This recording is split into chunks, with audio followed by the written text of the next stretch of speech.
মুসা আলাহিসাল্লামের সময় একসময় সেম একটা ঘটনা হলো যে অনেক গরম পড়লো, বৃষ্টি হওয়া বন্ধ থাকলো এবং আশেপাশে একদম খরা হয়ে গেছে। মানুষ আর কোনো রকমের ফসল উৎপাদন করতে পারছে না, পশু পাখিকে পানি খাওয়াতে পারছে না, মানুষ নিজেও পানি পান করতে পারছেন না।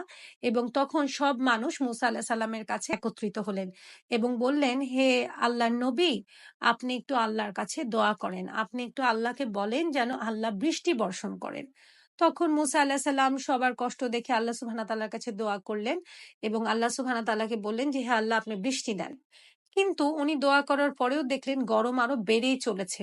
তখন মুসা আলাহিসাল্লাম আল্লাহ সুবহানাহু ওয়া তাআলাকে জিজ্ঞেস করলেন যে, আল্লাহ, আমি তো গরম কমানোর কথা বলছি, আমি তো বৃষ্টি দেওয়ার কথা বলছি, কিন্তু আপনি তো আরো গরম দিয়ে যাচ্ছেন, কেন হচ্ছে আল্লাহ এমন? কেন আমার দোয়া কবুল হচ্ছে না? তখন আল্লাহ সুবহানাহু ওয়া তাআলা বললেন যে, তুমি যে মানুষদেরকে একত্রিত করে তুমি এই দোয়া করছো আমার জন্য,